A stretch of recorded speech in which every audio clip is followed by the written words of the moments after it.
I'm in the corner. Yep.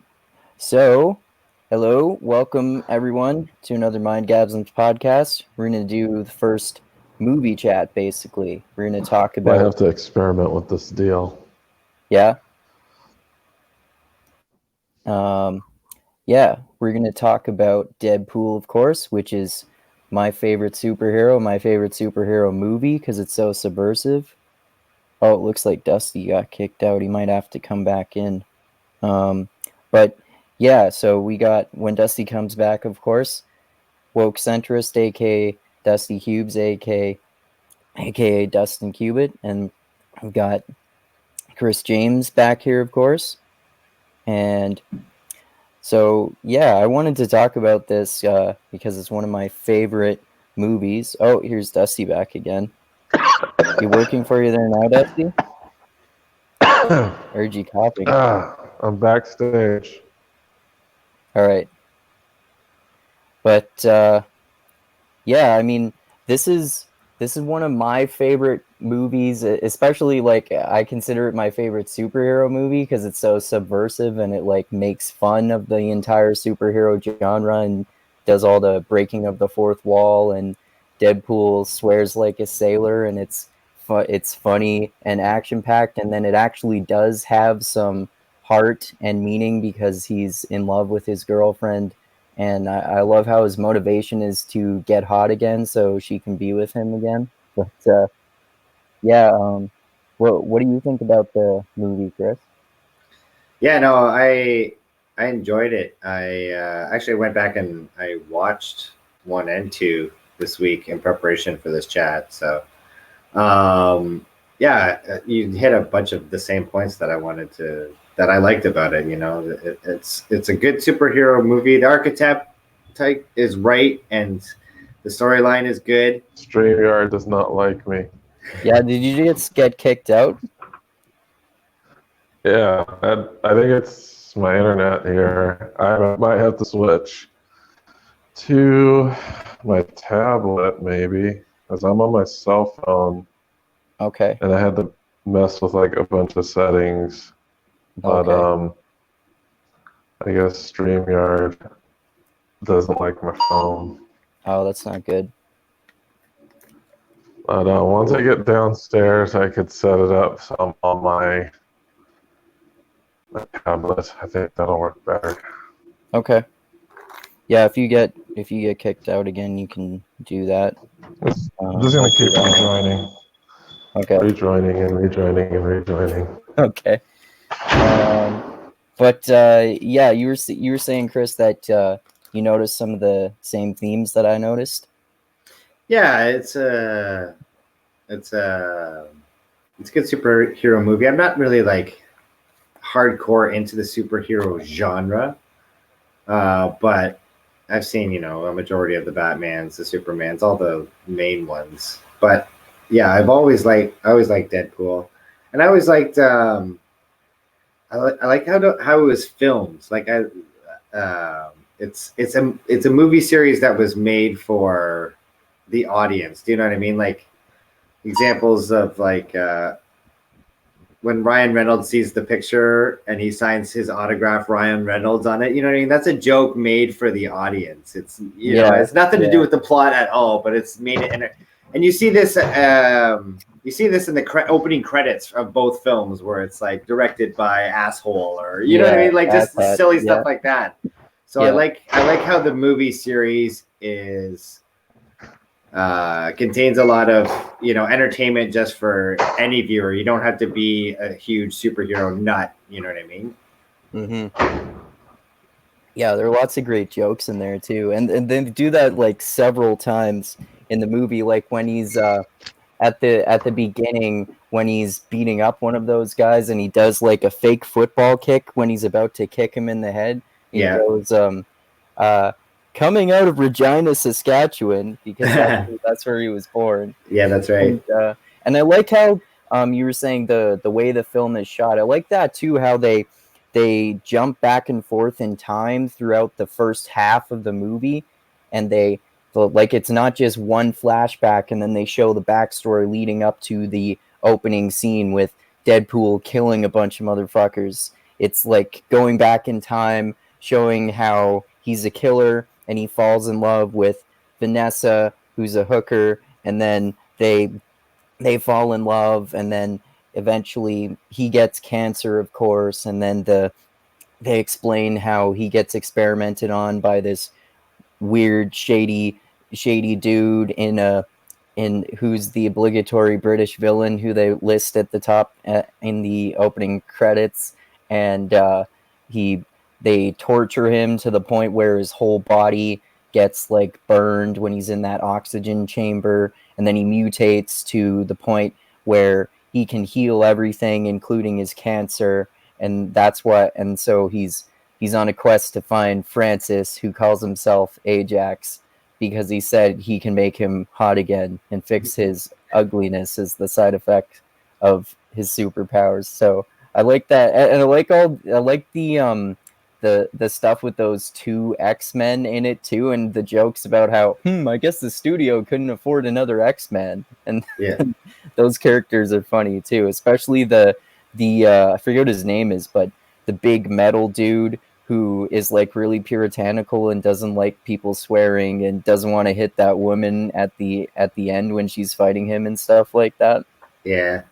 No, they found a good balance between like me when I never heard of Deadpool at all until the movie came out. Didn't read the comic or anything like that.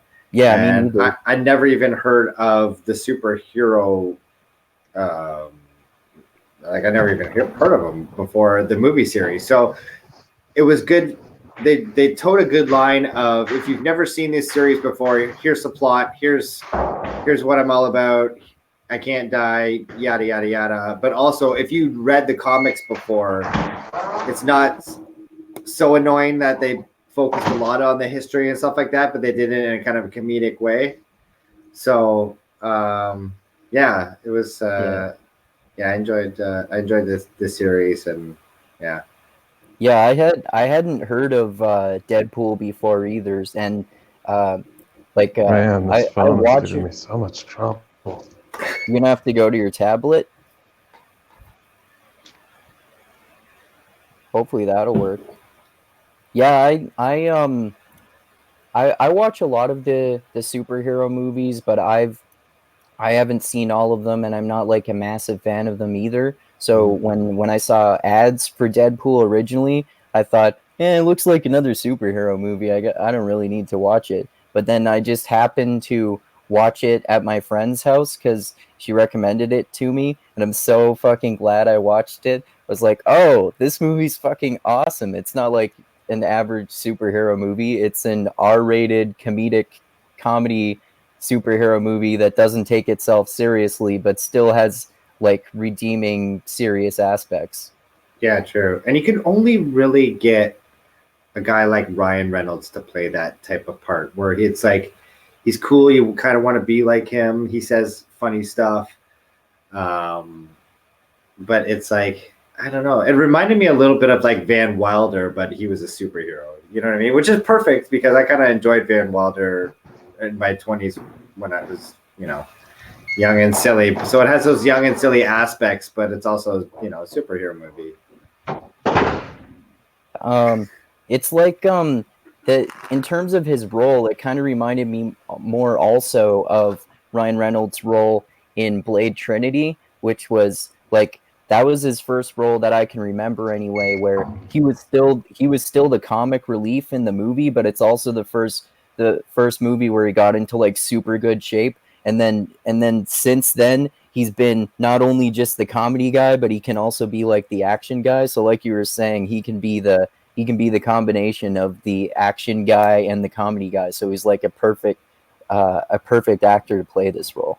Yeah, he provides a good balance, and you're not left feeling with him being kind of arrogant. It's kind of, I don't know. There's a weird way about it where he can say stuff where it's cocky, but you kind of laugh along with him. You know what I mean? Exactly. And I didn't leave feeling like Deadpool. Like it was like, I don't know. Sometimes when you get like actors playing those roles that are kind of, I don't know. I could throw you off of the character. Like an example for me is like Ben Affleck when he played Batman. It was like the boys threw me off, and it was like he was trying to be too hardcore and too masculine, and too macho. That it was just like, all right, this part of the movie.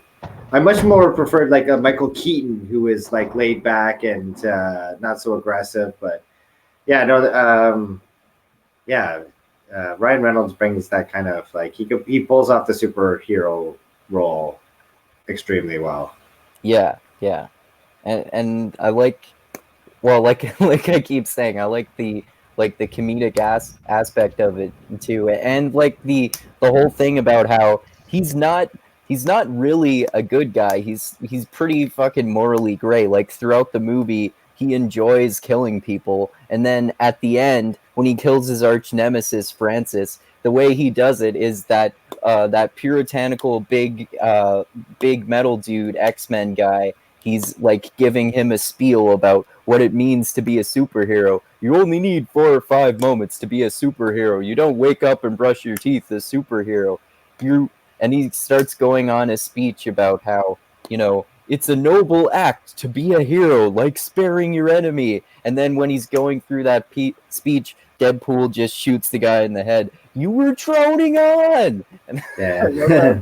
they just do that throughout the movie and make it clear, like, he's not like this superhero who's, I don't know, like Daredevil, for example, who's sort of a pacifist, like he won't kill anyone. Like, no, he's already has like I think 45 confirmed kills at the start of the movie, and then once he becomes Deadpool, his kill count doubles when he's trying to find Francis, and then he keeps killing people left and right throughout the movie too, and he like literally like enjoys torturing people and stuff like that.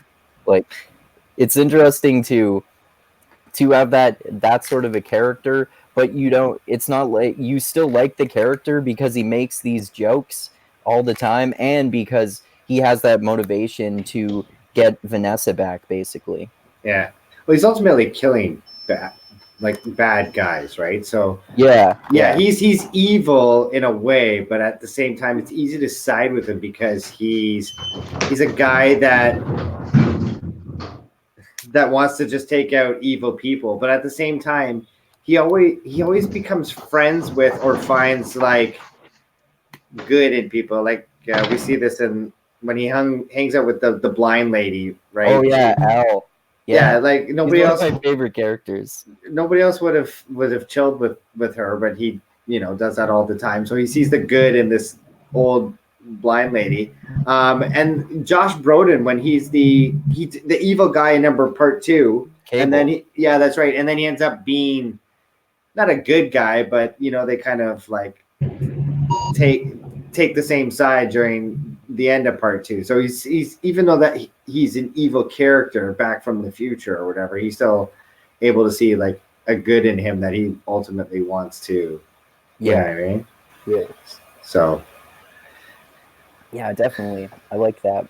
And yeah, Owl is a great character too. I love how she's like an old blind lady, but she just has no problem with Deadpool being a guy who kills people and has blood on him all the time. And then there's that whole thing about how she misses cocaine. And yeah, all at the same time, like not putting up with this shit either. You know what I mean? Like, yeah, she somehow is subtly keeping him in line whenever she's in the same frame as him or whatever.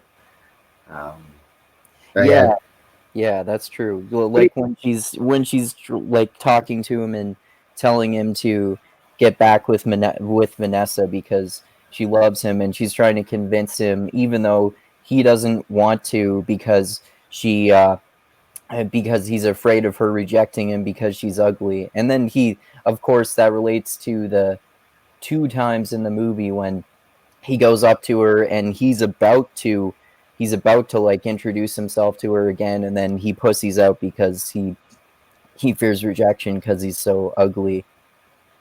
Yeah. The taxi driver was the other guy I was thinking of. Oh yeah, what's his name? I forget his name too, but another character where it's like, in real life, nobody is really.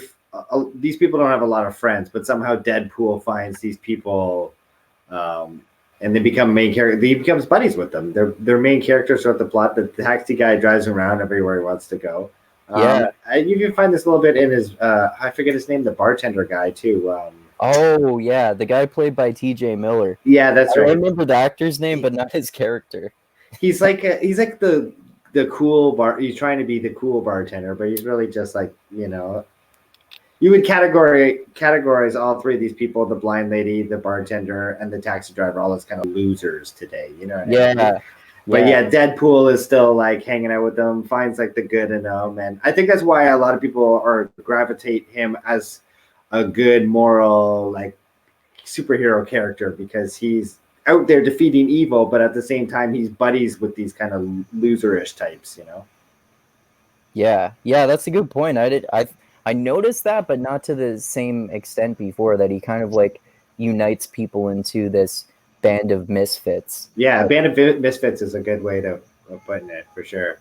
Yeah, it's funny because I watched both 1 and 2 Deadpool like years ago and picked up a lot on it and found it funny. But when you watch it, like maybe just years later, I watched it. Like I just watched it this week, or like watching it again after so many times, you pick up different things that you never saw, or you might have missed maybe the first time you saw it. And yeah, you could say that about any movie. But I found the Deadpool series is such.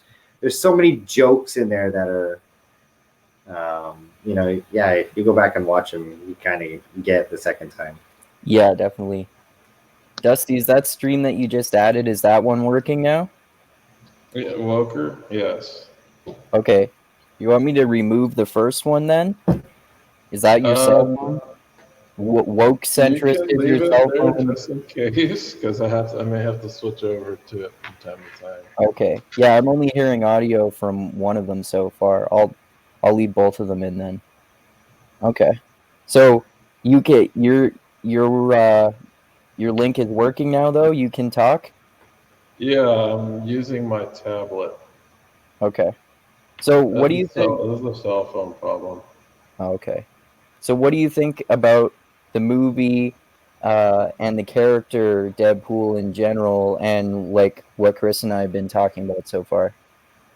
Well, the movie is really close to the comic book version. Okay. Fun fact,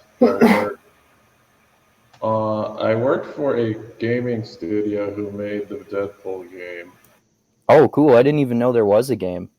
Yeah, it was for Xbox 360 and PS3. So our game teams were pretty much split in half. One team was working on Deadpool, and the other team was working on Transformers, and I was on the Transformers team. Oh, cool. So yeah, one of the things, Deadpool isn't as crazy as he actually is in the movies. Like in the movie or in the comic books, he's like genuinely schizophrenic. Oh, wow. And he has like voices in his head and everything. I knew it would probably be pretty difficult to portray that on film, you know, having him talk to his different personalities. But I think they did a really good job making it a fun and funny movie. And they really, yeah, it's hilarious. I think Ryan Reynolds was basically the perfect guy to play that role. Yeah, definitely. Like Chris and I were talking about how he does such a good job with being hilarious, but then also being like an awesome action hero and killing motherfuckers in all kinds of stylized ways and stuff like that.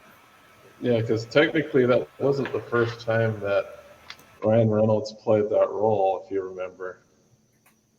Oh yeah, because they make fun in the movie of him playing. It is the same character in X-Men Origins Wolverine, right? Yeah, it's the same character, but they just completely reboot him. Well, Ryan Reynolds completely rebooted him pretty much himself. Because I know Reynolds actually went and pitched the movie himself. Oh, okay. I knew he was the producer, and I knew he was somehow involved, but I didn't know that he pitched it. That's interesting. Yeah, he was like one of the major players that were pitching the movie around Hollywood. Oh, okay. It's so cool that they got it made, and it's so cool that like you were just saying how he makes fun of himself and other roles he's played, like when he played Deadpool in X-Men Origins Wolverine, and he makes fun of himself playing Green Lantern, and there are also all of these references to Wolverine too, which I think is great. And he makes references to like the Patrick Stewart Professor X. Yeah. Yeah, yeah, Professor X. when the Metal Dude and Negasonic Teenage Warhead are they're capturing him when he's about to kill Francis before he cuts his own hand off to get away. Yeah. He says like Stewart and McAvoy, these timelines are so confusing. The first time he walks in the castle, I think he says, "Oh, it smells like Patrick Stewart in here," or something like that. Yeah, that's true. And it's funny too because the game definitely breaks the fourth wall a lot in that fashion as well. Oh So yeah. that's kind of one of his trademarks. Like even in the comic books, he would often break the fourth wall. Oh, that's cool. I love how much that happens in the movie, and especially like when other characters commented on it sometimes, like when that metal guy says, "Who are you talking to?" "I'm not talking to you. I'm talking to them." And that time in the laundromat, I think it's when he first meets Al, or no, wait, it's flashing back to that flashback, and he breaks the fourth wall inside that flashback, and he says, "Fourth wall break inside a fourth wall break? That's like 16 walls."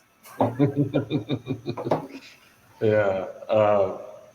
I remember that part. I was like scratching my head. I was like, yeah, that's pretty crazy.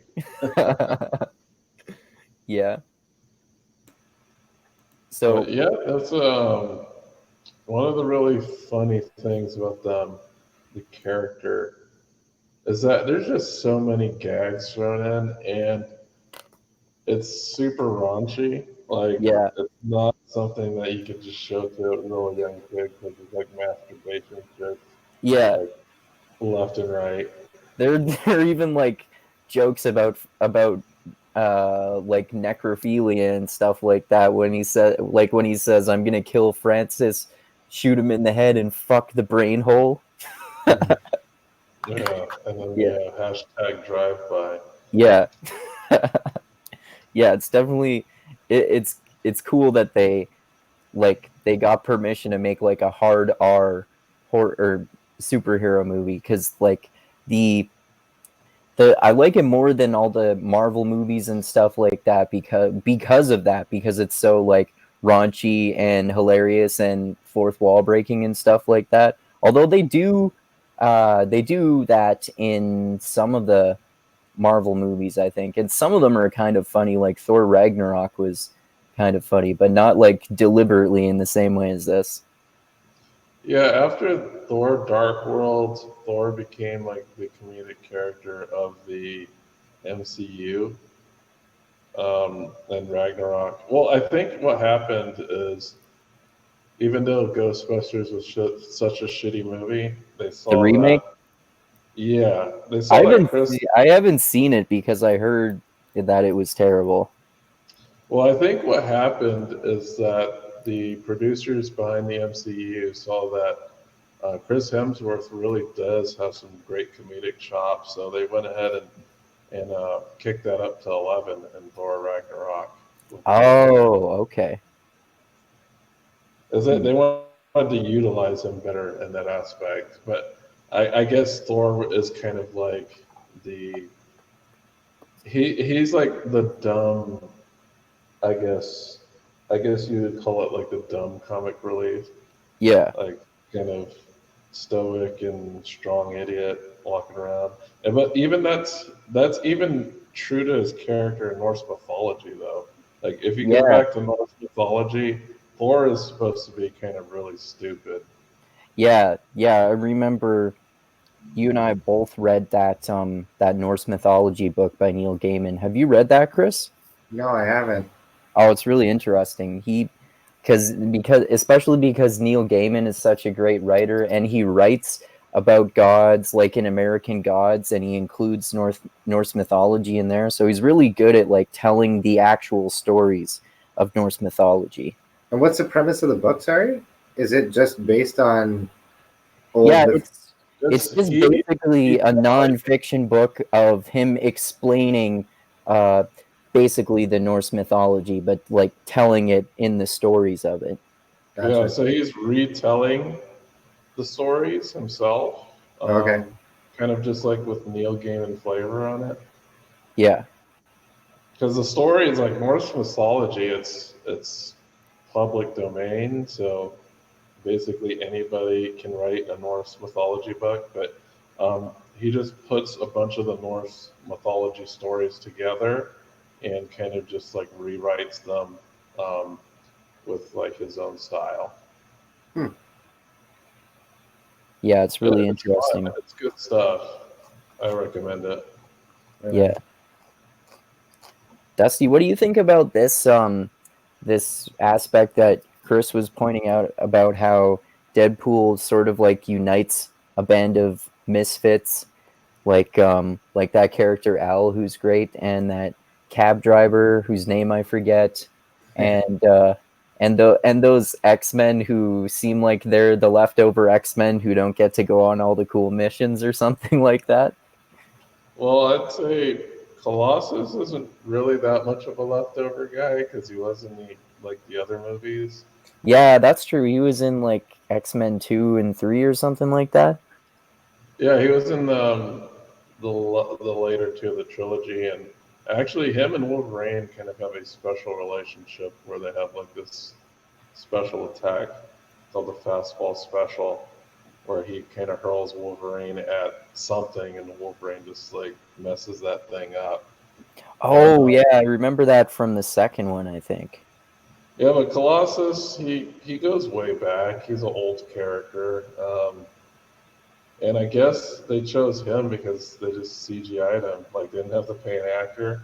Well, they paid an actor to do the voiceover, of course, but there's no way you can mocap somebody looking like that. You have to CGI the guy. And even in the opening credits, it's like CGI guy. Yeah. Yeah, I love those fake credits. And before this movie, I'd never heard of the Sinead O'Connor girl. Oh yeah, I was gonna ask you if she's a real superhero. I believe she is. She's probably like C tier though. Okay. Really? Yeah, That would Marvel would create that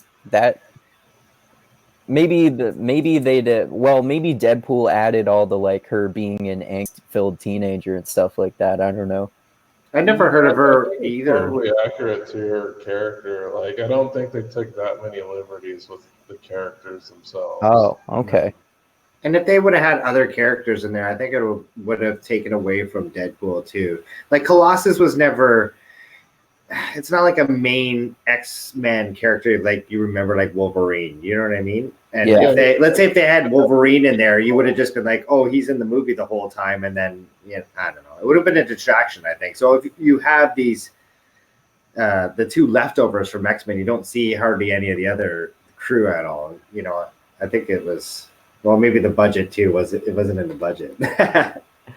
Yeah, Well, maybe that's they why were telling the truth in those jokes. There's only like 2 people in there. Yeah. Almost like the studio didn't have enough funding. Yeah, and then the cameo. Yeah. But I was gonna say, yeah, in the other movies, Colossus never really played any big role. He was just kind of like this tertiary character. Yeah. He was never part of any of the plots or any of the drama. He was just one of the guys that you would see in the action sequences. But outside of that, you didn't see him involved in any of the character plots or character drama, in the other movies at least. Shows up for battle. That's about it. That's Yeah. pretty much it. That's kind of almost the same case with him in this movie and Negasonic Teenage Warhead. I'd say yes and no because, like, you see Colossus as trying to impart some sense of morality into Deadpool, and he's Yeah, like actively trying to recruit him into the X-Men, and you do see that there is that conflict between Colossus and Deadpool. Like Deadpool's just this wild guy who doesn't really follow any rules. I think Colossus does see that he's actually helping people. He's just kind of doing it in a dastardly way that's not really conducive to how the X-Men operate. But yeah, he's just he sees him as a skilled operator and wants to see if he can get him to join the team. yeah. He wants him to be the moral good guy. He wants him to be like a superhero and be more puritanical and not like, uh, and be more passive, be more of a pacifist and that sort of thing. Well, it's weird too because Wolverine kind of is in that realm where Hmm. he kills people. Yeah. He's a little bit morally gray. Yeah, He's not the super guy that abides by all these moral rules like everybody else. And it's just kind of if you look at all of the X Men in general, just this like how is he going to be like this moral guy? Is his weapons are blades that come out of his hands. He's going to have to slice people up. You know, And all the he's yeah, other X-Men, they can disable people without hurting them. It's like, what is Wolverine going to do? He can't really disable anybody without hurting them. yeah. No matter what he does, he's going to have to hurt somebody. He's yeah. part wolf too, and wolves are vicious creatures. Yeah, he's like basically a beast, like an untamed human. Like he's like when you get into like his early origins, when he just gets turned, he's like a feral human basically. Oh, okay. Alien, so Interesting. I don't know. That kind of that's in your on your guys' plate. I don't know if he portrays a Canadian very well. He's not very polite.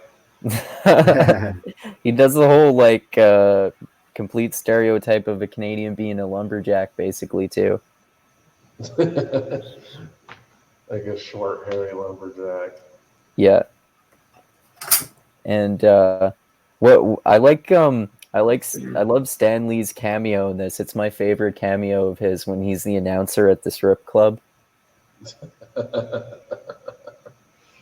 Oh yeah. And was this movie by Fox too? I believe. I think it was.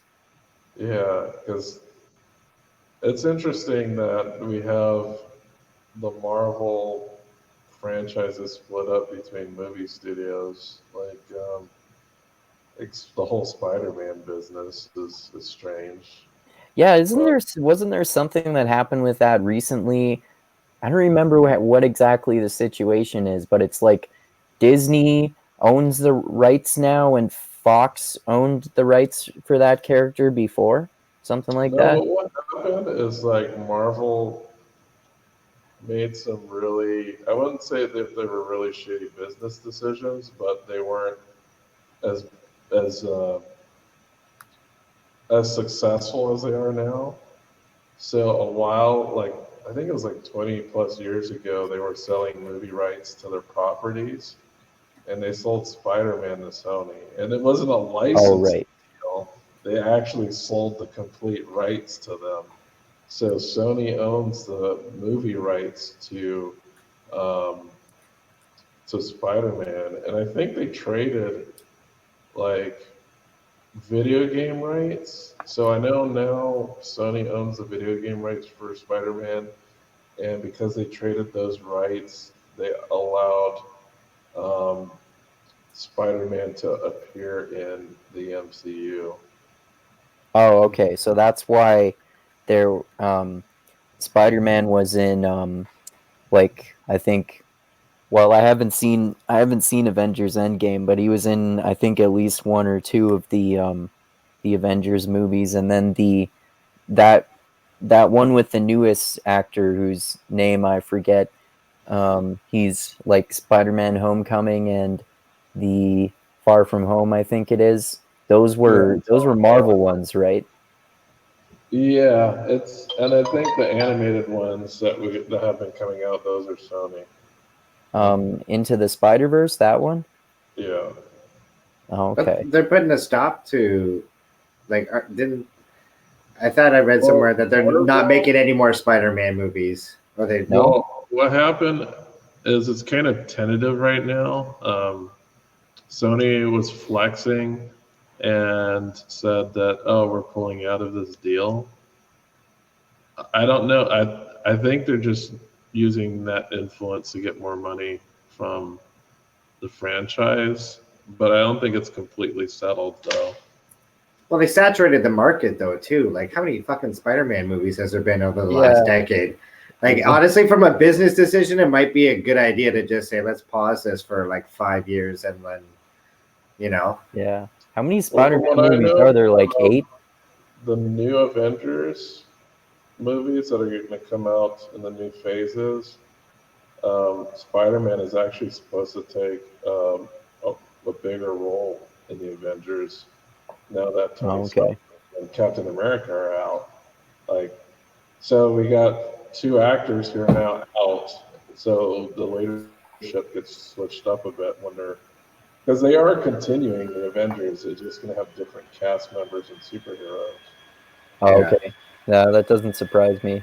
Is the is part of the reason that Spider-Man was less of a major character in the Avengers films that exist now, because of the whole issue with the rights to the character?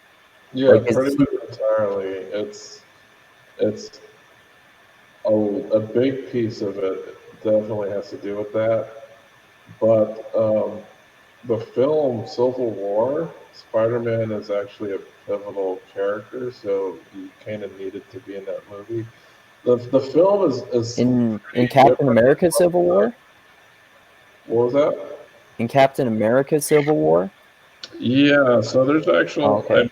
there's a comic book series. It's extremely condensed, like the film version. But Okay. Spider-Man does play a big role in that storyline. Okay. It's interesting that it's interesting that Wolverine and Deadpool are so similar in terms of their powers. I kind of like expected Hugh Jackman to make a cameo almost in the second one because Deadpool makes fun of him so much in like the first one and the second one, and then of course when he does that thing at the end of the second one where he's rewinding the whole movie, he goes back as Deadpool and shoots Ryan Reynolds in the head when he gets the script for Green Lantern, and then he shoots his old character Deadpool in X-Men Origins Wolverine.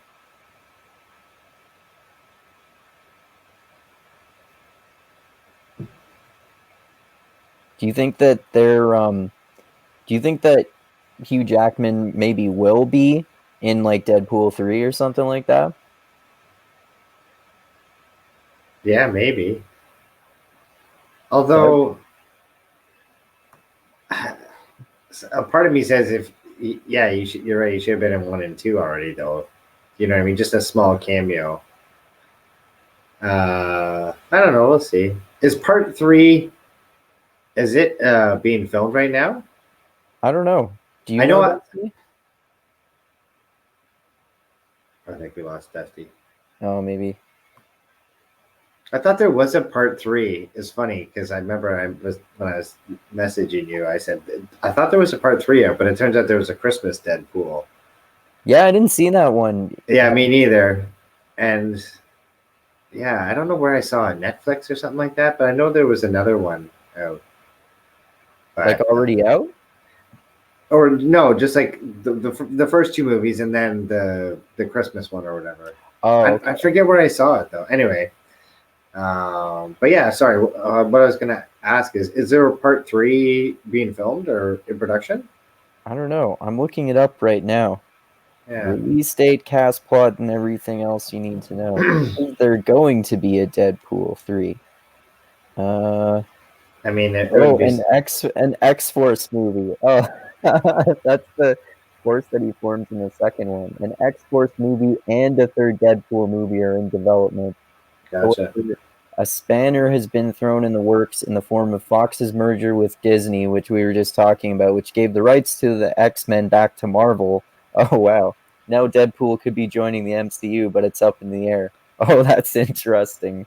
Oh, yeah, I heard rumors of that somewhere before, too. I don't remember where, but rumors about Deadpool joining the MCU. But I forget who I was hearing talk about this, but I think I think it might have been the Wisecrack YouTube channel. They do podcasts and videos about movies and shows, and they were doing one about Deadpool, and I think they were saying it would suck if Deadpool went to the MCU, if they had to make him like a PG-13 version of Deadpool, and he couldn't swear as much as he does and be all stuff like that. That's true. He could murder people or shoot them in the face the same, or yeah.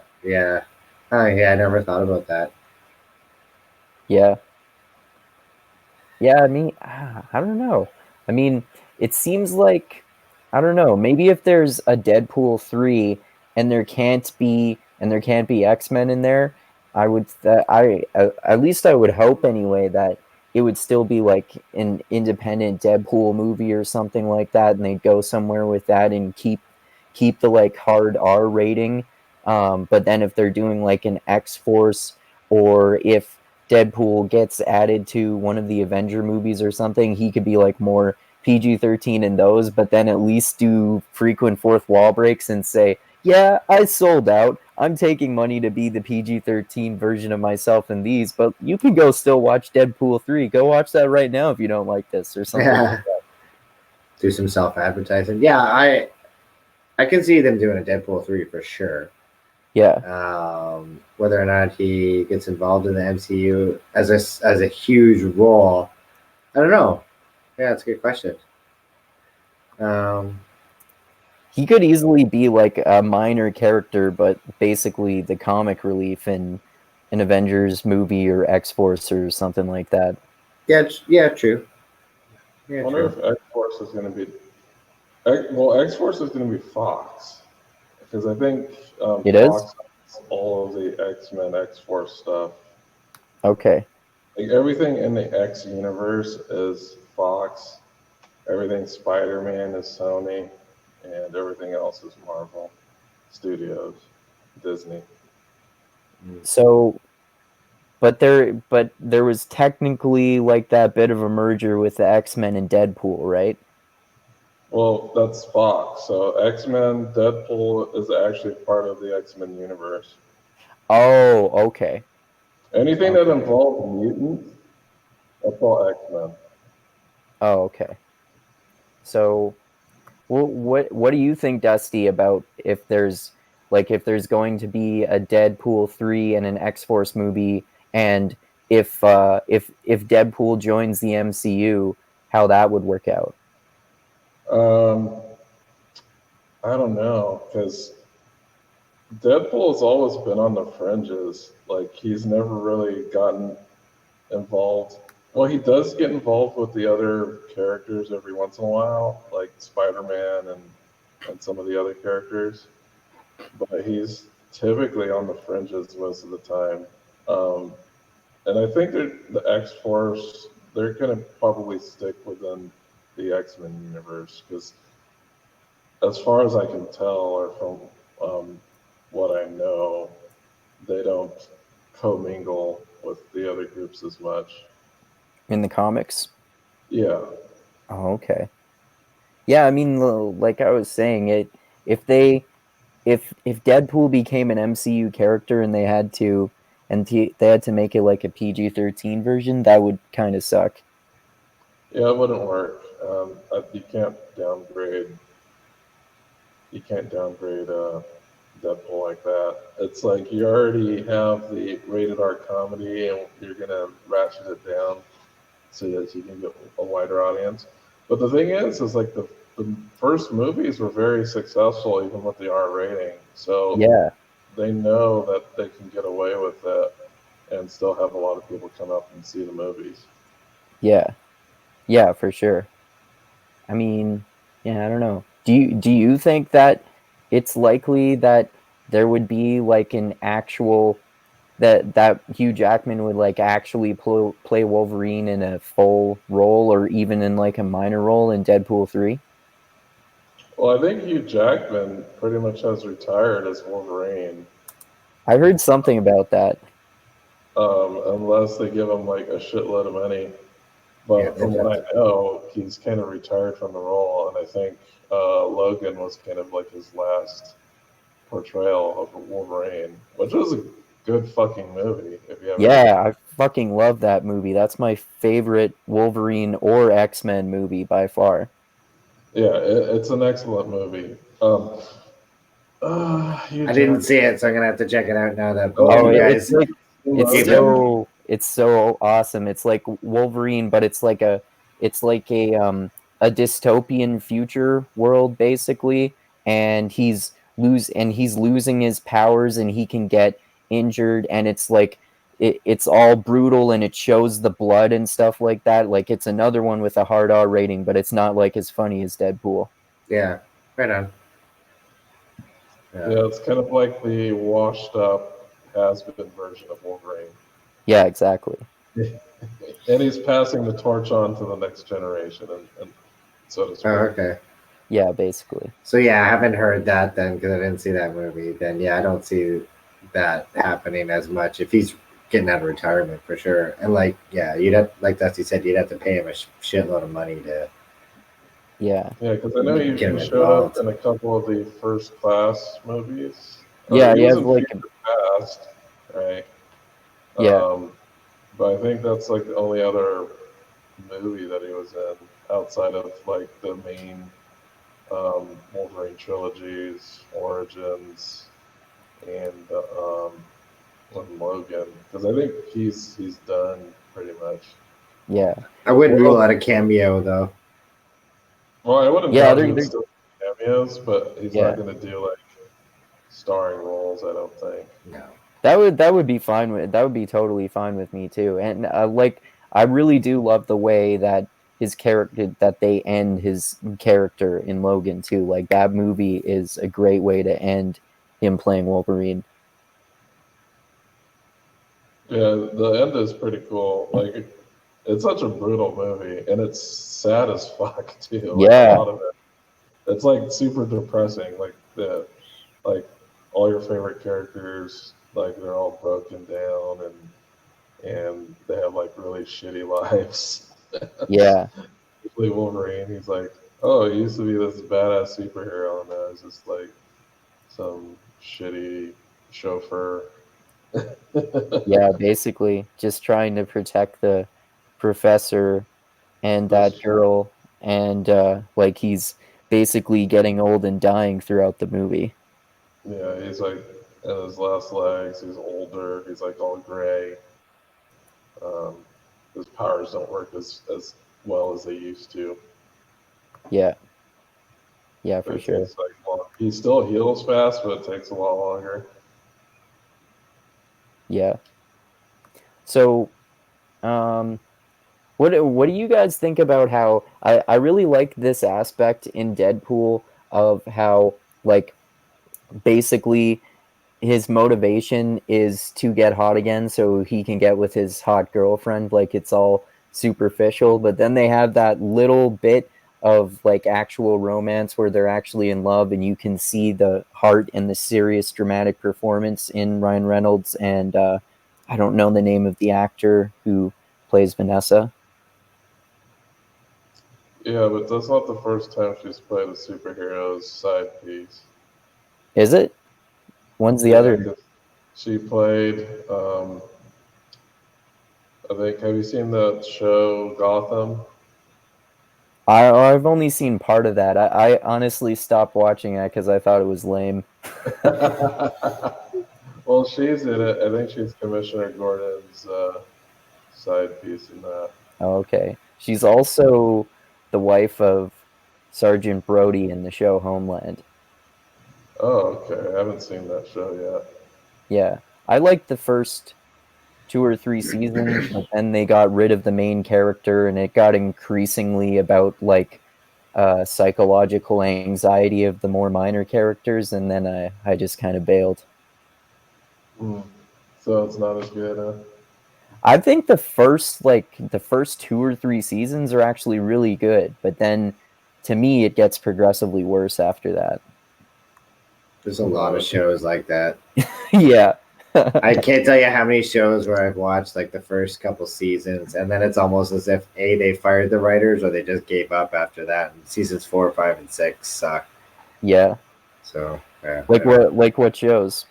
I think Walking Dead is a good example of that. Like, Oh yeah, Dusty and I have talked about that before, about how like I really like the first 2 or 3 seasons of that, and then by, I don't know, like season 6 or 7, I just kind of bailed and I didn't even watch the last one. yeah, Lost is another one. Lost had a great first season with the plane, like what the fuck was going on, and there's season 2 that was good, and then it just went downhill. I would even say Game of Thrones is in there too. Even though I stuck it out to the end. It was a show that like the first couple seasons was amazing, and then that last season kind of went, I don't know. I just feel like there's been a ton of shows where I've watched or tried to get into, and then it's like, nah, I can't do this anymore. Yeah. Yeah, but there's so much content out there too that it's hard to keep up on everything. Oh yeah, definitely. Like I still want to watch the newest season of Black Mirror and the newest season of Stranger Things, and like so many others too. Yeah, I still am like several seasons behind on Game of Thrones. That's another one that I have to eventually watch too. Yeah, Black Mirror I did. Stranger Things, no. I really want to do Americans. I did Americans like 5 seasons, and then I think I stopped, and there's only like one more season after that. And it's like, shit, I went so far and I didn't even. So I want to pick up on that one again. But yeah, there's so many TV shows that. I've never heard of that last one, Americans. Yeah, it's Kerry Russell, and I forget the other guy's name. But anyway, they're Russian spies, and during the 80s, and they live in the States. It's a really good show, actually. It got really good reviews. And since it's based in the 80s, they don't really use like a lot of like the plot has got to be written about or the storyline's got to be focused on not as much technologies. Like, so for example, there's not cell phones in the 80s as much as obviously today. And you know what I mean? They don't use that kind of same computers. They are out doing detective work. They're out spying. Their neighbor works for the FBI, and I don't know. It's a good show, and honestly, that's why I should go back and finish it. But yeah, what show were you talking about? The Americans. Have you seen The Americans? I'm all. What? The Americans? Hello? Did your audio get cut out, Dusty? Oh, The Americans is on Prime on Amazon. Oh, okay. Okay. I haven't seen it yet, but I've heard good things. Yeah, it's a good show. Oh, sorry. Go ahead. I was just gonna finish with saying it's a lot better than you would think it is. Like if you read just what the premise is, you'd be like, "Oh, okay, I'd watch that." But then actually, when you get into it and get into the characters, it's really good. Cool. Yeah, I should check that out too. Yeah, Dusty, I think you and I were talking about before how you thought that the ending of Game of Thrones was rushed, right? I know a lot of people didn't like the ending of it.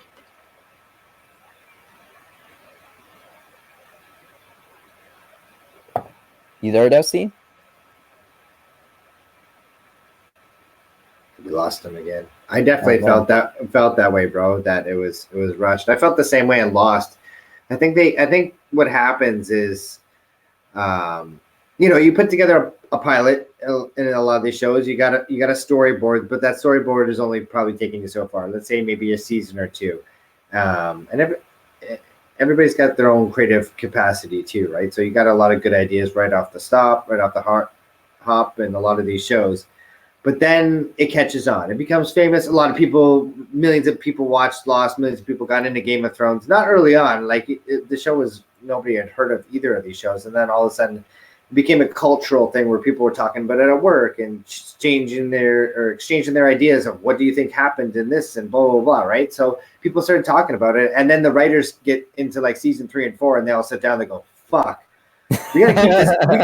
We gotta keep this going, guys, because there's a lot of money on the line here, and let's just start doing different things to like, bring out more woe factors. So you have to tune in next season and get more. They're just trying to keep that momentum going of people discussing it. And then you get into a Game of Thrones or a Lost situation where you get to that 6th or 7th or 8th season, and you're just like you're pulling the last couple straws, and the ideas are like, I don't know.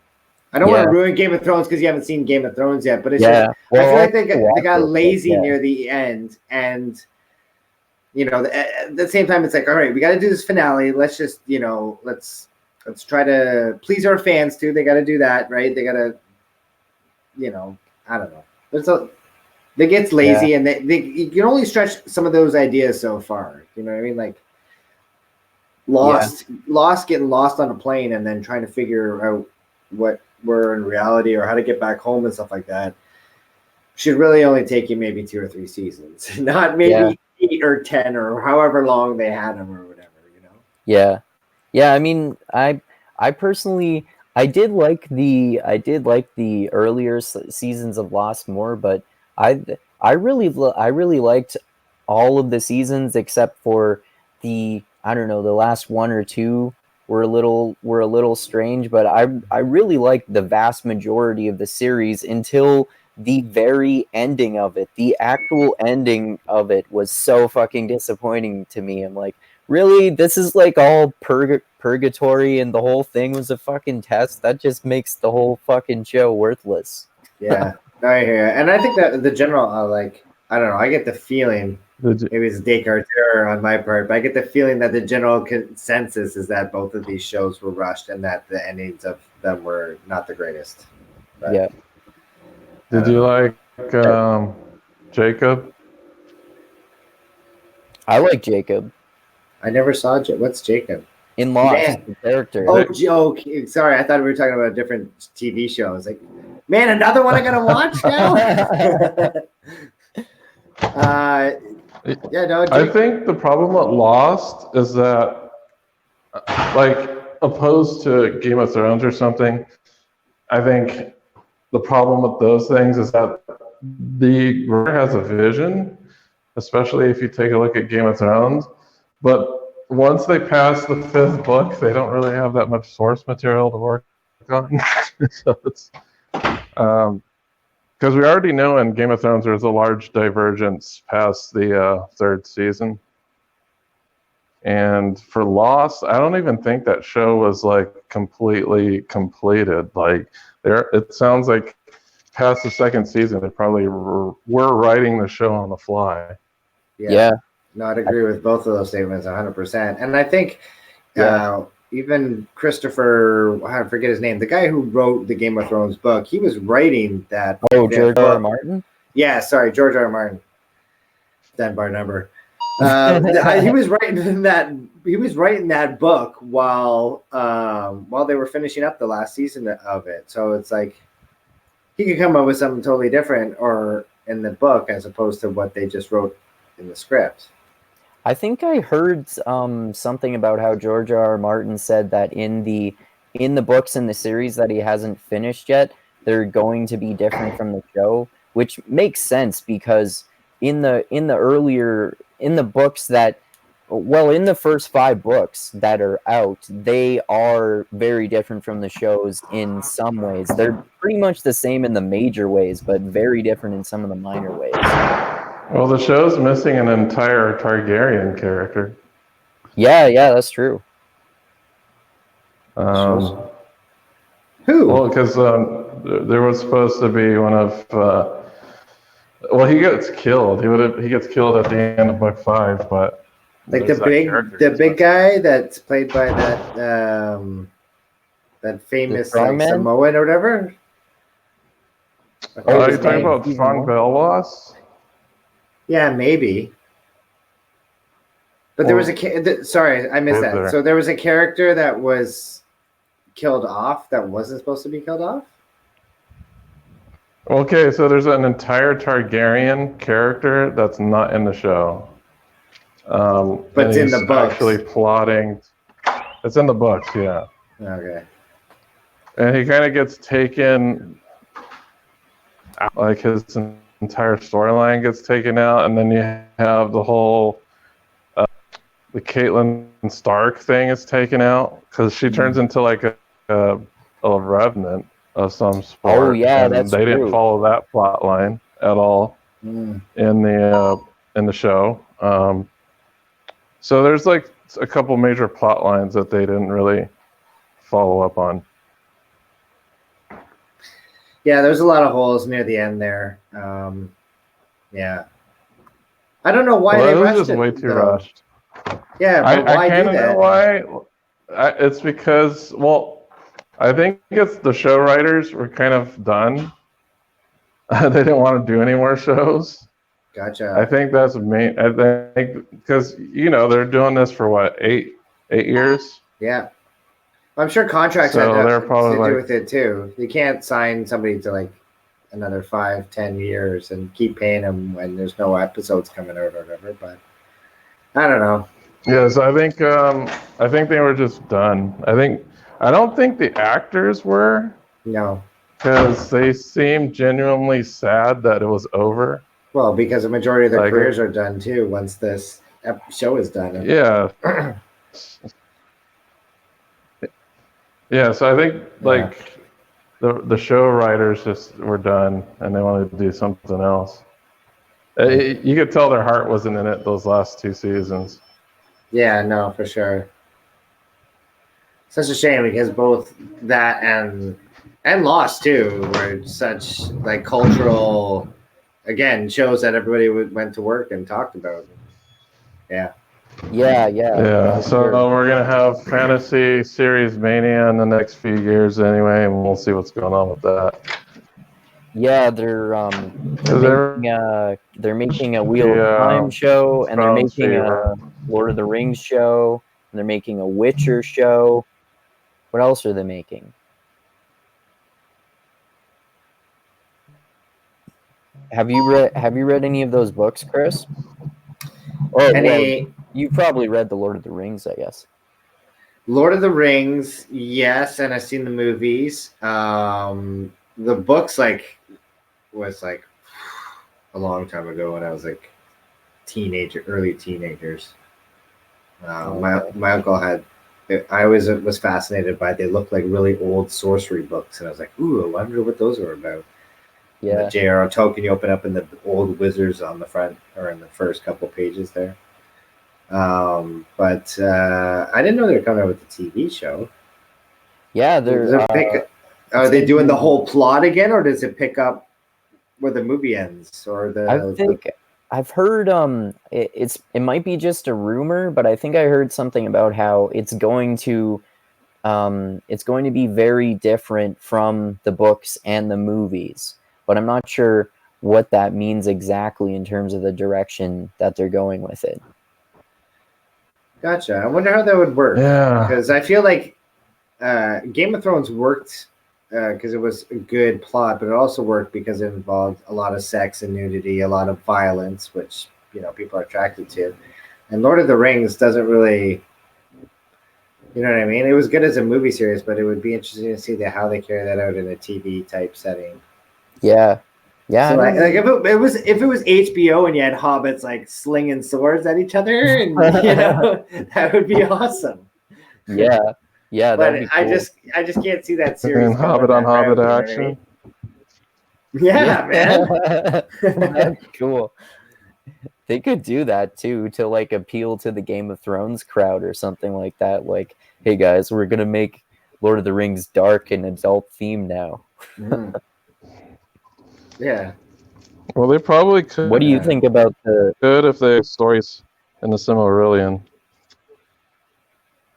Oh yeah, you like go into that a little bit more because you know more. Like I think you might be the only one out of the three of us who has read the Silmarillion. Yeah, I Well, did it's read it. I think the Silmarillion is a little bit. Some of it's a little darker, but then again, um, if you base stuff off of that, there's a lot of leeway to be creative because it's an overview of history, and if someone wanted to go in there and try to create like a show based off of that, there's like a lot of creative leeway that she can get into there, because the Cimmerillion's more like a high concept piece of writing, and then you can take that high concept and make it a little bit more complex and compelling and interesting.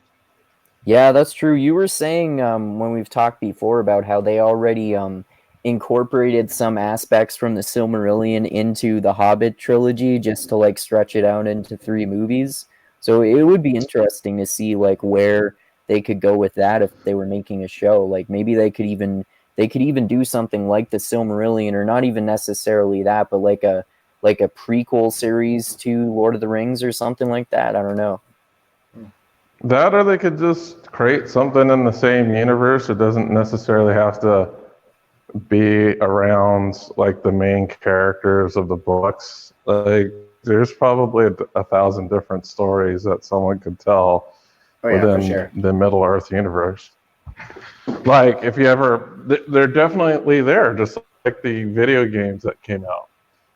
Those are side stories that have nothing really to do with the main plots in The Lord of the Rings or in the Silmarillion, but it does have elements from both of those. So I think they should try to take creative license and not really try to follow everything to the T. Like there's definitely things that they can write into that universe. It may not be canon or whatnot, but as long as it's entertaining, it's entertaining. Yeah, they could expand it more if they started from scratch, for sure. Yeah, I agree. Yeah, there are lots of different areas they can go with that. That's a good point about the games too. I mean, you played more of them than I have, Dusty, but the ones that I've played I've played like 1 or 2 that were actually based on the movie, but then I've definitely played a few that were just like totally different from the movies and about totally different characters too. Yeah, because the one I'm referring to are like the more modern ones, like Shadow of Mordor, which takes place like almost entirely in Mordor, and you're a ranger, and you're just in battle after battle with armies of orcs. It's a pretty cool story, and it does have some characters that are from the original trilogy. I know Gollum shows up. We have your spiritual kind of guide is Celebrimbor, who was the forger of the ring. So it's interesting, interesting game. Yeah, that sounds cool. Is that the one that you've told me about before? Oh, did your audio get cut out again, Dustin? What's that? What was the question? Oh, I'm getting an echo. Oh, yeah. I was asking if that's the game that you've told me about before. Yeah, the Shadow of Mordor. It's the most recent. There's 2 games that are the most, I guess, recent takes on the Lord of the Rings, which would be the Shadow of Mordor and its sequel. But both of these games take place, I think one of them takes place like 500 years before the Lord of the Rings. So it's not even. Oh. The only characters that are alive at that point, I think, are Gollum. Because Gollum's old as fuck. Yeah. So Gollum is in it, but you have. It takes place in Mordor, so you kind of get to see like what are the politics inside of Mordor, how does it work? Oh, cool. And how like do these orc bands interact, and like these orc bands actually go to war with each other. So like even the internal Mordor politics is fraught with backstabbing and political maneuvering. Like even the orcs do this, so it's like an extension of the worst of the human condition. Oh, that's pretty cool. But yeah, it's called Shadow of Mordor. It's made by the same studio that made the Batman Arkham games. So Oh, cool. I haven't actually played those, but I've heard that they're really good. Yeah, it has a similar combat system, but it's an interesting game. Oh, okay. It's free this month if you're a PlayStation member or whatever. Like one of the free games is one of the Batmans, I think. Which one? Arkham City? Yeah, that's right. Yeah. Okay, I don't have a PlayStation, but I have an Xbox. But I have Arkham City on my computer, so it looks better than either one. Okay, gotcha. Oh, that's good. Is that how you Hmm. played Lord of the Rings too? Is that computer based? I played it on the Xbox, but it's on the PC too. I don't Okay, have it PC, gotcha. but um, I got it for Christmas like a long time ago, like a couple years ago. Right on. But yeah, that, Have you played any of those Lord of the Rings games, Chris? No, I haven't. No? Yeah. Okay. because there's some older ones that are like real-time strategy games. I played like one of those, but the modern games are pretty fun. Yeah, I played one. I don't even remember what it was called, but it was sort of like it was trying to be a Final Fantasy style Lord of the Rings game or something like that. Huh, interesting. Yeah. 'Cause I believe there's actually an MMO too for Lord of the Rings. I could be wrong though. Oh yeah, I think I heard that too. But yes, different. I think they should treat these. It's hard to follow books, especially when you're trying to follow something that's not even out yet. It's which is kind of like the disaster of the Game of Thrones. Game of Thrones. How the last two seasons were like WTF. It makes me wonder how the Wheel of Time series is going to go. Yeah, I hope it goes well. The I mean, uh Rosamund Pike playing Moraine is going to be interesting. And apparently some of the other cast that got hired are good actors, and it seems like they're I think Brandon Sanderson was saying something about how it's going to be a little different from the books, but still sort of true to the feel of it, or something like that. I don't know. Do you have Yeah, any idea what we're talking about, Chris? Have you heard Nope. of Wheel of Time? Yeah, Wheel of Time is this like 14 book long epic fantasy series, which is like it's super complex, like even more complex than Game of Thrones, and Okay. it's like I kind of see it as sort of a cross between, or like somewhere in between Lord of the Rings and Game of Thrones. It's like it's sort of more of the classic fantasy tropes, but done in sort of a different way and expanded to become a lot more complex. And then there's more. Um, like there's also a lot of the political plotting and stuff like that that happens in Game of Thrones too, but it's like sort of less grim dark. And Brandon Sanderson wrote the I believe it's the last two or three books in the series because Robert Jordan died, and Brandon Sanderson's a popular fantasy author too. He wrote series like Mistborn, which are really good, and I guess he's also being consulted for the show because he wrote those last few books. Yeah. Yeah. yeah, uh, yeah. I would say that Wheel of Time is like a modern. Well, I'd say the most modern writer would be probably the grimdark types and probably Sanderson.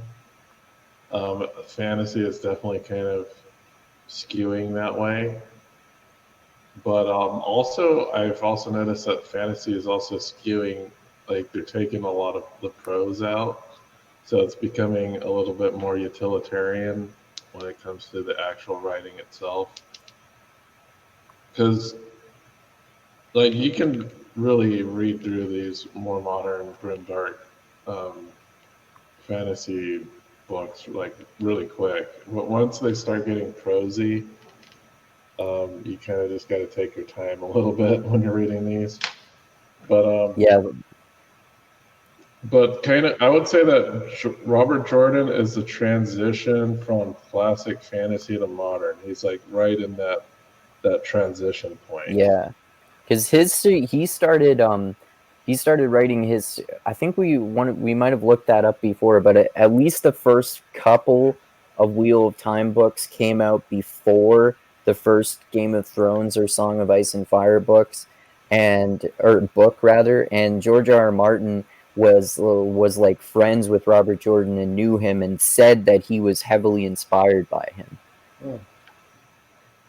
Yeah, so he's kind of like the father of modern fantasy because he kind of he stopped, like, of course he uses a lot of the same tropes, but instead of focusing like on the plot, he focused a lot on the internal struggles of characters Mm-hmm. and like how and like the psychological aspects of those characters. Definitely. Yeah, even including some of the bad guys and stuff like that, which is interesting. Yeah, like one of the bad guys is like logically correct too. Yeah, That's exactly. what the weird thing about it. Like the bad guy, Moradin, like he's like the main bad guy, and he's basically logically correct. The way that the world works in the Wheel of Time is it's cyclical, and the main bad guy's premise is that one of these times that evil is going to win, and if evil wins, then there's not going to be a resetting of the cyclical timeline. So he's basically saying eventually we're going to win. So that's the logical conclusion of what's going to happen. He's like technically correct, but he's still bad. Yeah, like Thanos, kind of. Yeah, kind of. He's like, you guys are on the losing side. We're going to win eventually. It's inevitable. Yeah, That's interesting. yeah. I highly recommend those books, even though it's quite a project to take on because they're all it's 14 books and they're all like 700 to 1,000 pages long. Oh, jeez. that's 15 books. Also, what got me into them. you won't really understand the story unless you read it through twice. Yeah, they're that complex. There's so many books I have to read, and like, I feel like I'm only still like 40% through, not even, of the Mixed Metal Arts book list. So Oh yeah, there's I so don't know many. how far into that I am. I'm pretty sure I've only read I don't know, maybe a dozen that we could say could be considered to be in the mixed mental arts canon. Yeah, I've read all the main ones. I think I just like there's a few that I've missed, but yeah, there's so many good books out there now. Because the thing with the mix, as you know, the thing with the Mixed Metal Arts book list is once you start with a few books, then you can go back and you could read like all the other books by that, you know, like Pinker. Yeah, you could go into Better Angels of Our Nature, but then you could also go back and read his other two books too, and then you just go down a whole other rabbit hole of books, and yeah. Or with Jonathan Haidt, for example, all three of us have read all three of his books because he's awesome. Yeah, for sure. Yeah, once you get you get clingy with some of these authors, and you just absorb all of their material. So, but there's 14 books in the Wheel of Time series. Yeah. Holy shit! The prequel. And a prequel. Oh yeah, there's 15. There are 15 in total, aren't there, including the prequel? Shit. Yeah. I have the audiobook. No. What'd you say? The prequel's not that long. Yeah, that's true. That's pretty short, actually, isn't it? Yeah, I think it's only like 400 pages or something. Yeah, that's nothing for a Wheel of Time book. Oh man, well I don't even get started with the Stormlight Archive. Like every one of this is over 1,000 pages, and the last one is like 1,200. Yeah, they're like Game of Thrones or Song of Ice and Fire length. I haven't read those ones. They're great. You still haven't finished Mistborn yet. No, I've only read the first trilogy. Yeah, you still got a ways to go. There are two trilogies out now, and Brandon Sanderson's working on the third. Well, he's not even finished with the second one. Oh, okay. Second one's not done. And then there's the Stormlight Archive. The crazy thing about Sanderson is that he has like a shitload of different series, but they're all within the same universe. Yeah, the Cosmere, right? Yeah, so it's going to be bigger than the Wheel of Time when he's all finished and said and done with that. Yeah. What wasn't he get? Didn't he say he's going to make it like 10 books or something like that? Oh, the Stormlight Archive, just that alone is going to be $10. Yeah, that's crazy. He's a fucking machine in terms of writing. 4 Mistborn first era, and then he's going to make a total of 4 Mistborn second era. And I have no idea how many Mistborn third era he's going to do. Yeah, it's a lot. And then he has a bunch of one-off books and then novellas that are all within the same universe. Yeah. It's a lot of reading. It's but luckily it is like really easy to read. It's really quick to read too. Yeah, he's less verbose and more like a lot of his writing is more action packed than both Robert Jordan and George R.R. Martin, I would say, especially Mistborn. Yeah, he is probably, I think, the master of fantasy combat writing and magic systems. Yeah, we talked before about how you notice that in the last few Wheel of Time books that he writes, like he goes really into explicit detail about the battle sequences. Yeah, so you get the Dragon Ball Z fights until Iran and like all the fighting, it gets super specific. Because the funny thing about Robert Jordan's writing, like especially the sword combat, you don't even know what's going on. He just tells you that these certain sword forms are being done, and you have no idea what the sword forms look like. It's like Rand goes into Swallow crosses the pond and ends with like wind cuts the mountain. I was like, okay, we don't know what that looks like, but cool. So that's like a Robert Jordan combat scene, and then a Brandon Sanderson combat scene is basically describing Goku and Vegeta fighting each other. It's like a complete opposite of Robert Jordan, because a lot of Robert Jordan's combat, sometimes you gotta like read it twice to find out exactly what's going on, and then in a lot of it, because the way that the magic system works in the Wheel of Time, you don't see it. It's all invisible mostly to the naked eye. Like there's this one duel that two, I guess you'd say, magic users fight against each other, and it's, if a normal person were to just look at the duel, it's just they would just see two people staring at each other. Yeah. But in actuality, they're like trying to kill each other.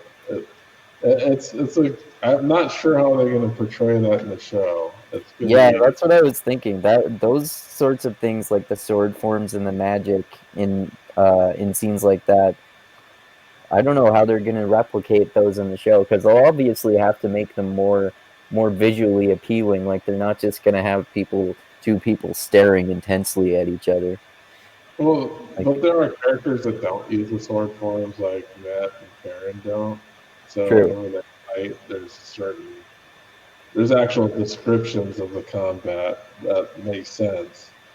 It's just when he talks about sword fighters fighting each other, we just have no idea really what they're doing. But doesn't Brandon Sanderson go? Does he go more explicitly into details with specifically his sword forms? I don't. I don't remember. I don't think Sanderson actually uses the sword forms or even describes them when he's um, does combat scenes. Like if you remember when Galad and Valda fought each other, like he was No. very explicit. Oh, Um, okay.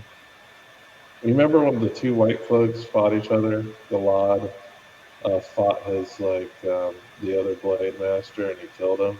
Yeah, I do remember that. Yeah, so that was Brandon Sanderson's version of sword combat, and it was very explicit in the detail, Yeah. not like Robert Jordan and his sword forms, where you kind of have to figure out what's going on. Yeah. Yeah, for sure. Yeah, he does that.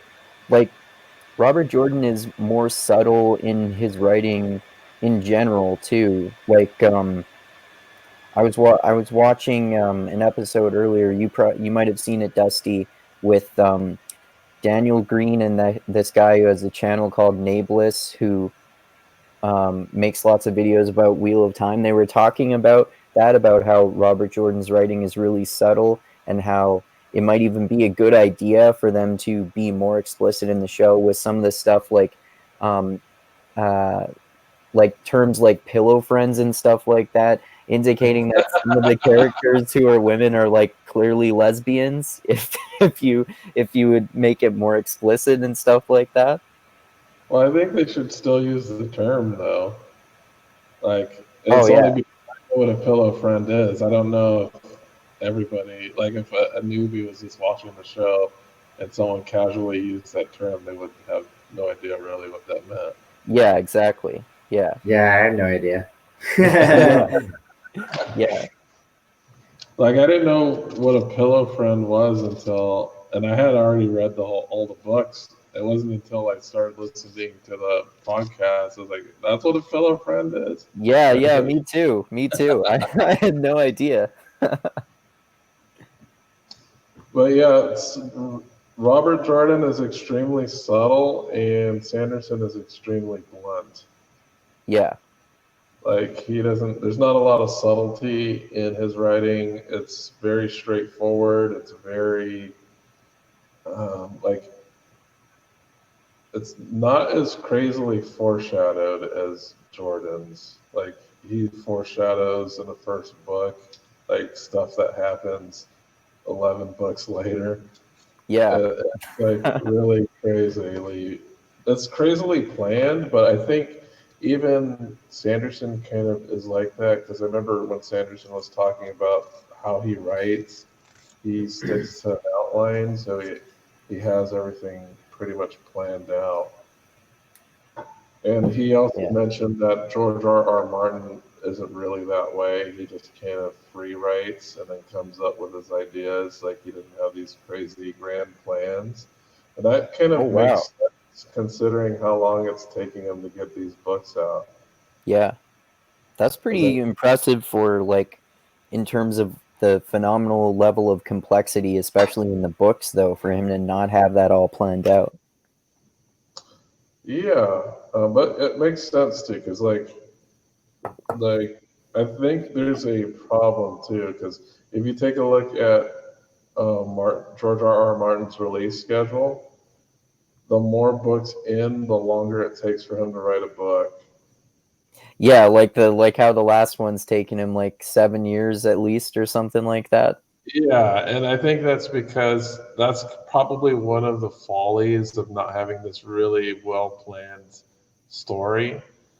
Because Sanderson just cranks these things out like insanely fast, and it's Yeah, because he pretty much has the entire thing planned in an outline.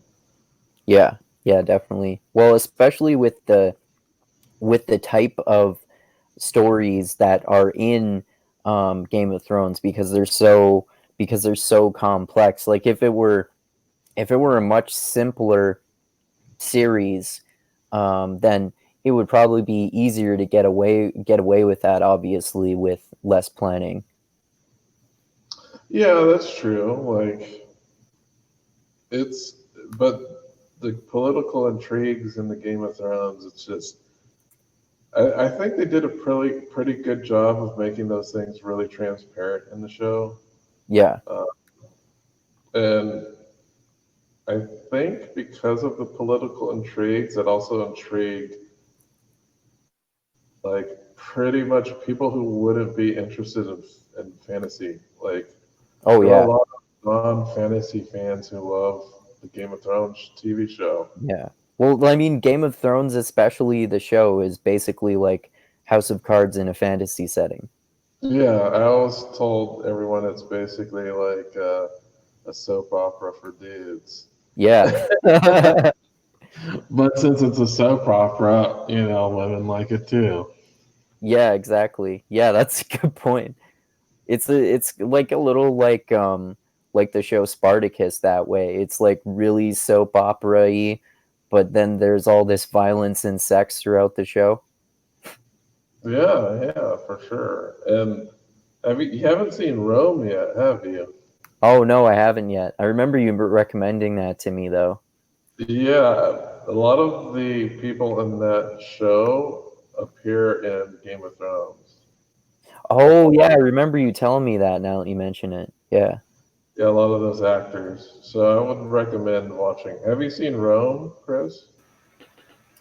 Have I seen Roan? No. It's a good show. I'd TV recommend it. show? Yeah, Yeah. it's a TV show.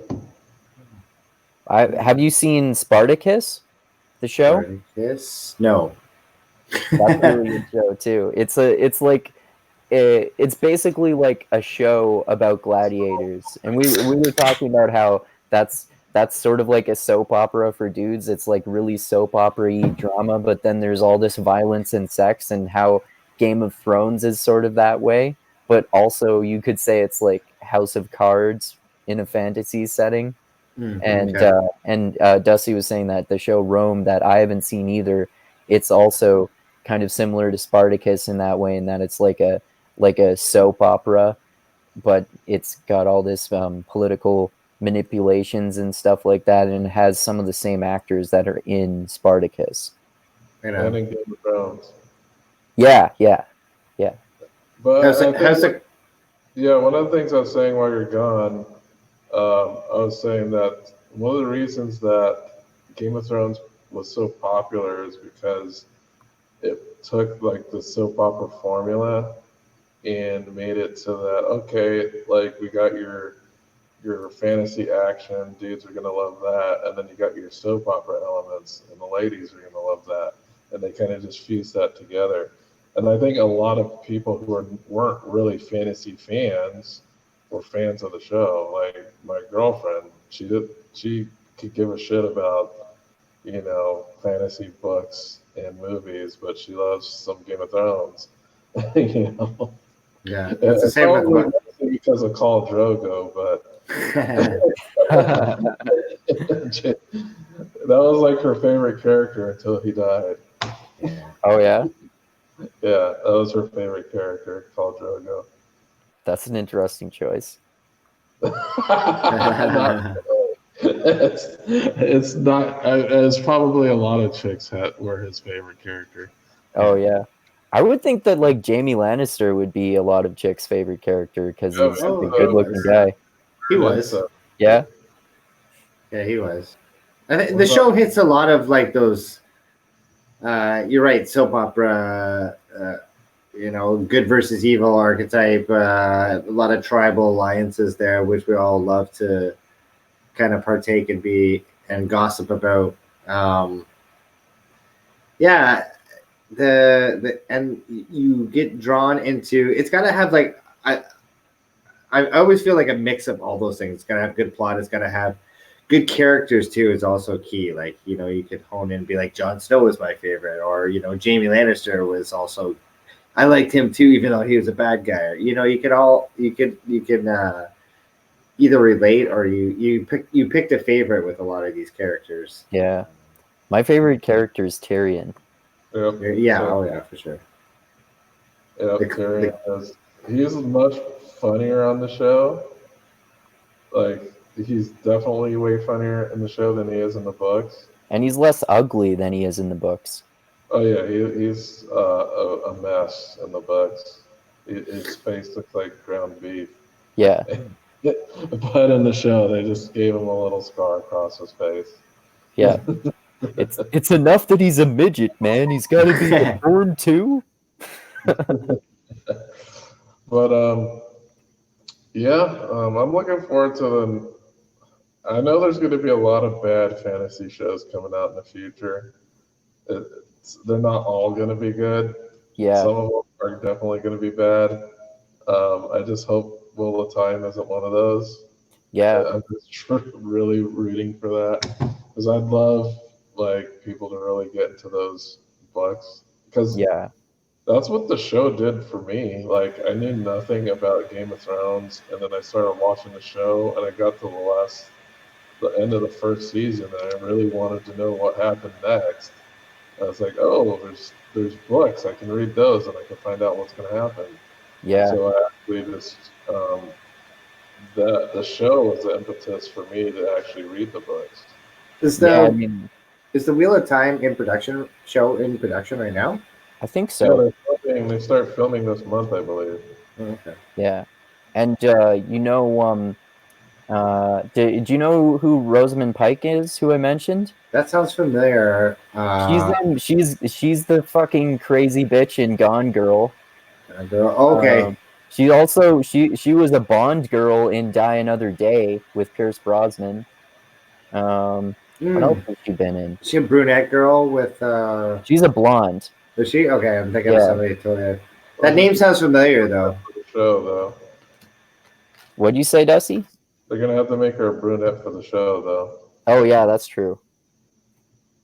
Yeah, If they're sticking to it, like I know they're taking a lot of liberties um, with some of the characters. We'll have to see if they're gonna like make all the Aiel gingers and all that stuff. We'll have to see. It's gonna be hard to find like super tall natural gingers, so they're gonna have to, of course, manufacture these people.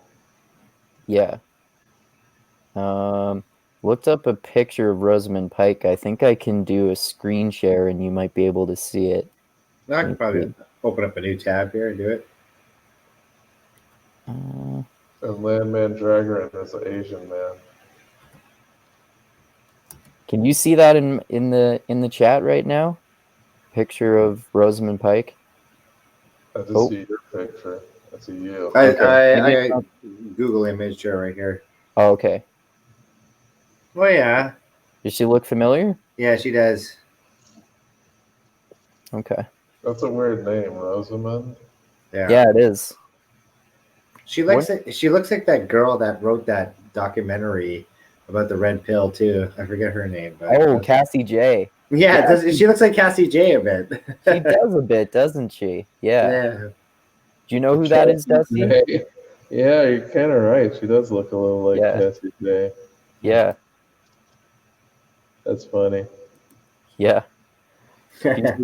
She could like play her in a movie. That would be interesting. Yeah, like a documentary or autobiographical. Yeah. Damn, I didn't know I had this many tabs open. Jesus. How many tabs do you have open? Like 20. Holy shit. I think I need to do a factory reset on my phone. It's just not acting right. Is that why you had problems earlier, or do you think that StreamYard just doesn't work with phones that well? My phone. It's my phone because like certain core processes are crashing. Oh, okay. So I don't think it has anything to do with StreamYard specifically. Oh, okay. Yeah, I'm glad that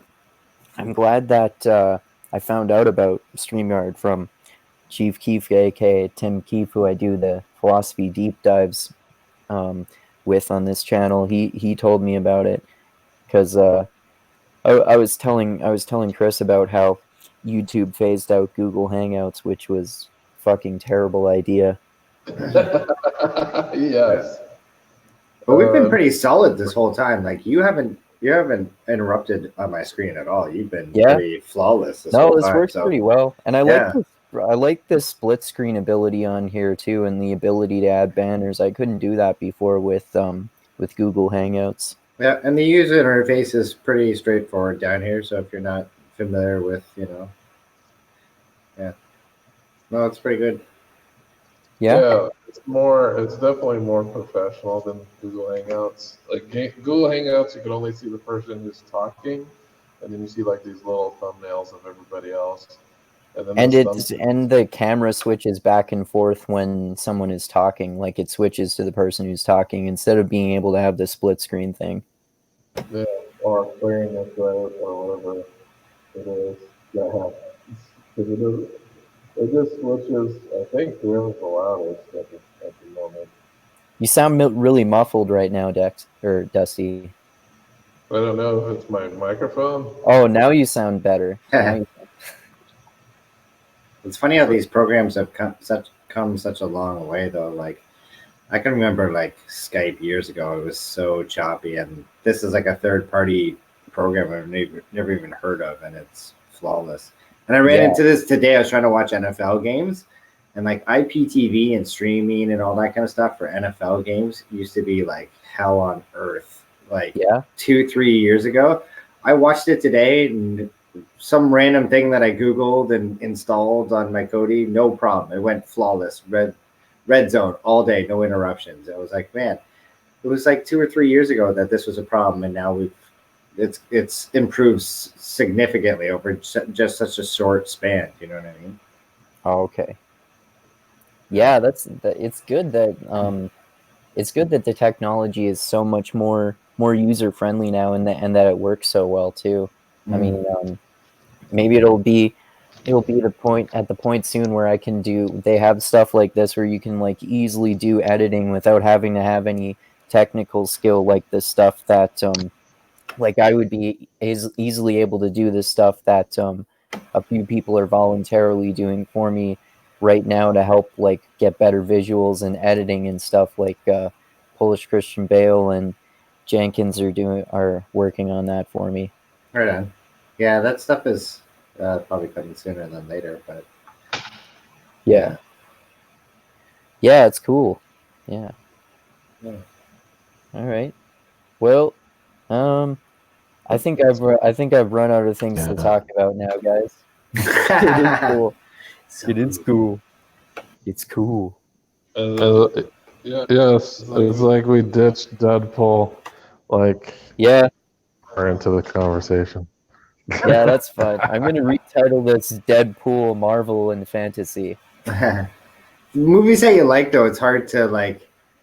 You know what I mean? Like, if it's a movie that's absolutely horrible, you can go through and critique it and make it longer to say this sucked. I didn't like this. Blah blah blah. When you like a movie, it's like, yeah, I like this, this, this, and this, and then Well, we never really stick to one topic when I do a podcast on here anyway. But that's what makes the conversations good and interesting. Yeah, for sure. All right. Well, you guys have anything more to say about Deadpool, about anything else we were talking about? Yeah, watch it. Yeah, movie. It's good. Comedy. Oh, I think you're turning into a robot because you're in your elevator, maybe. Things that happen, but even then, your audio got cut out for like 5 seconds than they do the Deadpool movie. Your audio got cut out for like 10 seconds there, Dusty. Oh, I might have gotten cut out again there. All right. Well, do you have anything else to say about anything we talked about, Chris? No, but I'm looking forward to Deadpool #3 and the book TV series you guys were talking about, the Wheel of Life. So Wheel of Time. Sorry. Yeah. Wheel of Life. I don't know why I said that. Anyway, yeah. Wheel of Time. I'm looking forward to watching that. Yeah. They're great books, man. Yeah, Dusty, I would say I would start the books, but honestly, I got so many books lined up yeah, that yeah. I Yeah, I mean it would it if you don't if you're it is a good idea to like wait to check out the show too, because like Dusty said, that could easily be a way to like that would get people more interested in the books. Like if you like the show, then check out the books too. I don't know how similar or different it'll be, but hopefully it'll be like hopefully it'll still be a good show regardless of how different or similar it might be to the books. no, it'll probably be worse. This always happens. You know what I mean? Like they write the Yeah, books and then they They're come always out with the going to be TV worse. series or the movies, and they always yeah, suck, man. It's and you always yeah. hear from that person. Well, it's the book was way better. You know what I mean? Yeah, yeah, definitely. But hopefully they don't fuck it Yes. up too much. That's yeah, Yeah, because it's sounding cool what you guys are talking about. yeah, yeah. Dusty, I think your audio got cut out earlier. Are you back there now?